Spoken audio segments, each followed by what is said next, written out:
El vídeo aborda un hecho sin precedentes en España, la confirmación por parte del Tribunal Supremo del Auto que sienta en el banquillo al fiscal general del Estado, Álvaro García Ortiz, por la presunta filtración relacionada con el caso de Alberto González Amador, pareja de Isabel Díaz Ayuso. Según explican periodistas y expertos como Ernesto Ecaizer y Baltasar Garzón, este procedimiento judicial no solo carece de pruebas sólidas, sino que podría formar parte de una operación política más amplia, la UFARE, destinada a debilitar al gobierno de Pedro Sánchez. Se denuncian irregularidades en la instrucción del juez Ángel Hurtado, el uso de indicios no probados y la inclusión de referencias directas a Moncloa, lo que apuntaría a un objetivo político. Quería contaros que hay una decisión que está esperando en el Tribunal Supremo, en la Sala Penal del Tribunal Supremo, la Sala Segunda. Es una decisión muy importante que consiste en si se abre la puerta para que se siente en el banquillo el fiscal general del Estado, el señor Álvaro García Ortiz, y la fiscal jefe de Madrid, la señora Pilar Rodríguez. El tribunal, que está integrado por 3 magistrados, el señor Julián Sánchez Melgar, que fue fiscal general del Estado en la época de Rajoy, el señor Eduardo de Porres y el señor Andrés Palomo, son 3 magistrados de la Sala Segunda. Empezó las deliberaciones ya hace 2 semanas. Y me ha llamado siempre la atención de que han tardado tanto en notificar, teniendo en cuenta que nos vamos de vacaciones, Jesús y compañeros de la mesa. Si te vas de vacaciones, evidentemente tienes que notificar la decisión. En efecto, van a notificar la decisión, y la decisión, según me informan, y hubiera querido equivocarme desgraciadamente, es que desestiman los recursos de apelación de Álvaro García Ortiz, fiscal general del Estado, y de la fiscal jefe de Madrid, la señora Pilar Rodríguez, con lo cual ratifican el auto de procesamiento que dictó el juez Ángel Hurtado. Es decir, siempre han estado afirmando sus decisiones, confirmándolas, casi todas, y por lo tanto lo que tenemos es una notificación en las próximas horas, en los próximos días antes del fin de semana, de confirmación del auto de procesamiento, del auto de transformación, así se llama técnicamente, con lo cual el fiscal general del Estado, Álvaro García Ortiz, se sentará en el banquillo. Es una noticia de carácter histórica. Yo sé que llamamos histórico a cualquier cosa, pero nunca se ha sentado en el banquillo al fiscal general del Estado. Y todo por el caso de Alberto González Amador y la presunta filtración por parte del fiscal general del Estado de un correo en el cual se decía que era la defensa de González Amador, el señor Carlos Neira, abogado suyo, quien proponía un acuerdo de conformidad con la Fiscalía, reconociendo la comisión de 2 delitos fiscales. No hay pruebas directas contra el fiscal general del Estado, pero sin embargo toda la instrucción del juez Ángel Hurtado ha ido hacia esa dirección, apoyada también, como no, por la UCO, la Unidad Central Operativa de la Guardia Civil. Juez Garzón, igualmente, esta es la gran pregunta. ¿Cómo es posible que, si los periodistas tienen acceso a esto antes que el fiscal, se acuse al fiscal? Bueno, yo creo que lo que ocurre es que el juez instructor, desde el inicio de este procedimiento, tomó una opción única, que es la que ha llevado hasta el final. Y no le ha importado que todos los aportes probatorios que se han ido sumando contradicen esa postura. No ha hecho una valoración del tipo penal, no ha tenido en cuenta la valoración de los indicios, hace una incorrecta valoración de los propios indicios. No dice nada de cómo se produce el hecho. Es decir, si descarta una versión y opta por otra, tiene que justificar esta otra. No puede decir otras diligencias, cuáles, dónde, de qué manera, contra indicios. Es decir, es un batiburrillo lo que hace de valoraciones que da vueltas y vueltas durante 50 y tantas páginas, pero no hay un hecho claro. Y desde luego la intencionalidad del auto que por cierto en los hechos está plagado de valoraciones, lo cual es una técnica procesal absolutamente incorrecta, comienza con una declaración de intenciones, que luego se contradice a sí mismo, y es decir, que pone a la presidencia del gobierno en el inicio. Pero a partir de ahí no hay ni un solo indicio, prueba, elemento probatorio, directo o indirecto, que lo avale, porque solo lo afirma. Y luego dota, por ejemplo, al informe de la Guardia Civil de pericial de inteligencia. La pericial de inteligencia es algo muy diferente y se lo dice alguien que fue el primero en España que aportó el término pericial de inteligencia en el terrorismo, ¿vale? Entonces, no, eso es un informe que además hace valoraciones impropias de un informe y el juez se cree las valoraciones de los investigadores y los dota de prueba pericial. Es muy grave lo que está sucediendo con esta causa. Vamos a leer esto, vamos a leer la gravedad de todo esto, porque efectivamente aquí hay además una cuestión política de fondo, evidentemente. Ángel Hurtado y este auto señalan a un fiscal general del Estado que lleva siendo objetivo a abatir, pero es que se le iba a abatir ha sido anunciado incluso por los grupos ultras que están en esta acusación. Miguel Bernard, una semana antes, anunciaba que iba a caer y que sabía que iba a caer. Lo anunciaba en televisión, en el Toro TV, decía esto.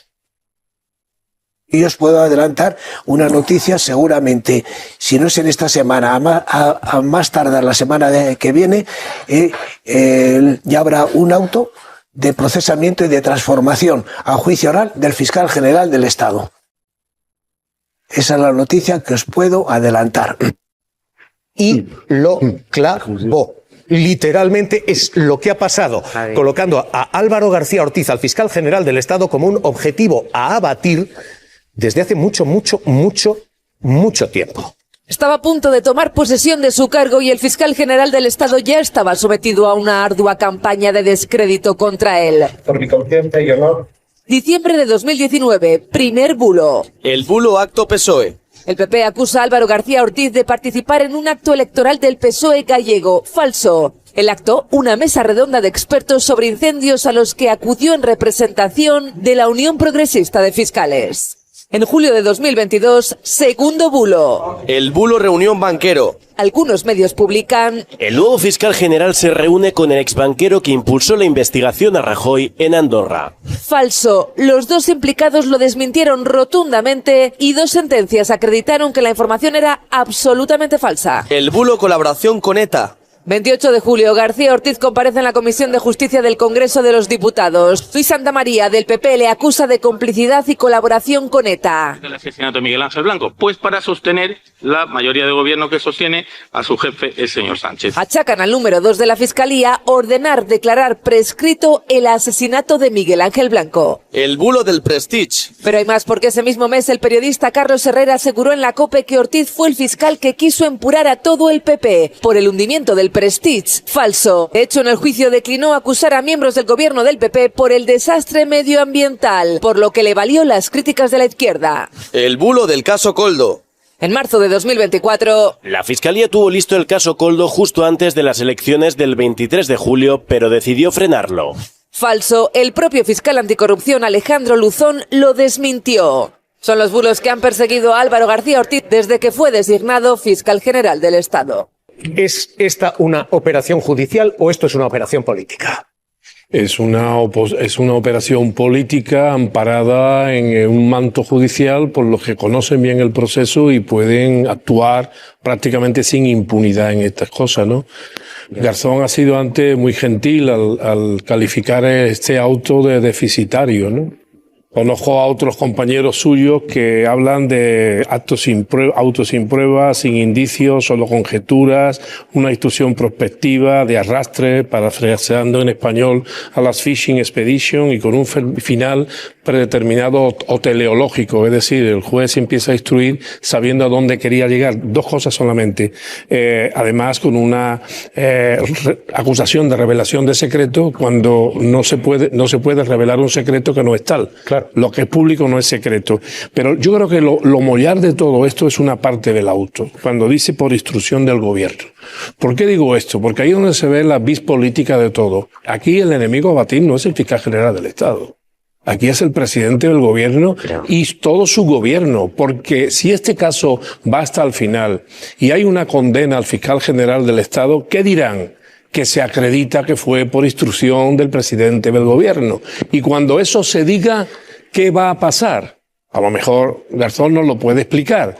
Una vez que haya una sentencia en donde se diga que efectivamente todo esto fue porque el gobierno instruyó al fiscal general del Estado para que cometiera un delito. Ahí está el kit de la cuestión. El objetivo, insisto, es querido, político, dice no solamente es político, yo lo digo abiertamente, es lawfare contra el presidente del gobierno. ¿Es lawfare esto? Voy a preguntarle a Garzón. ¿Es lawfare esto? No se puede sostener una acusación de lawfare, no lo digo por Javier, o desde un miembro del gobierno, una persona con responsabilidad, sin inmediatamente no presentar una querella por prevaricación. No se puede. Y además se puede poner en este auto, se puede poner el acento en unas cosas o también se puede poner en otras. Se puede poner, por ejemplo, en cómo el señor Lobato llevó al notario lo que la señora asesora de Moncloa, la señora Pilar García Cera, le dijo que publicara. Él dijo que no estaba íntegramente publicado, que solo había extractos, y tenemos la prueba de que se publicó en un periódico un poco después. Sobre todo pido tranquilidad. Sí, en el plural, la mañana del día 14. Lo publicamos a las 9 y 6 de la mañana. Déjame terminar, por favor. Y digo, sobre todo yo lo que pediría es muchísima tranquilidad. Estamos en un país, España, y yo creo que el señor Garzón me corroborará, muy garantista. Que se lo digan a él. Tiene 10 días para recurrir ante la sala de apelaciones del Tribunal Supremo, y son 3 magistrados. Marta, no será uno. Marta, estás diciendo que hable Garzón. Déjame que hable Garzón. Baltasar Garzón. ¿Esto es lawfare o hay operación política desde la Judicatura? Como introducción a la conclusión a la que voy a llegar, la actuación de la Fiscalía, tanto de Madrid como de la Fiscalía General del Estado, fue absolutamente correcta desde mi punto de vista.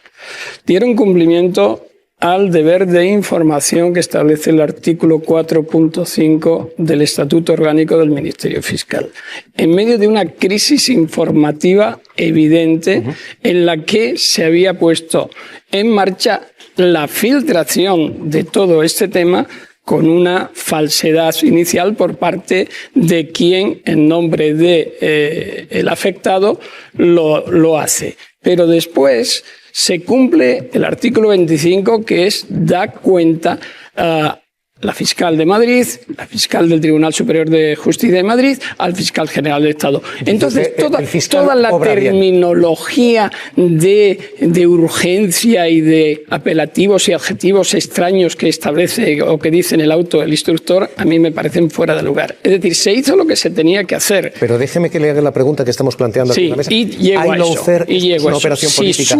Si sumas todo esto con el inicio del auto, que es un salto no en el vacío, sino en las profundidades del Averno, es decir, que se hace siguiendo las indicaciones de Moncloa, es necesario, en un auto de transformación de procedimiento equivalente al antiguo auto de procesamiento en los sumarios ordinarios, que digas por qué y cómo.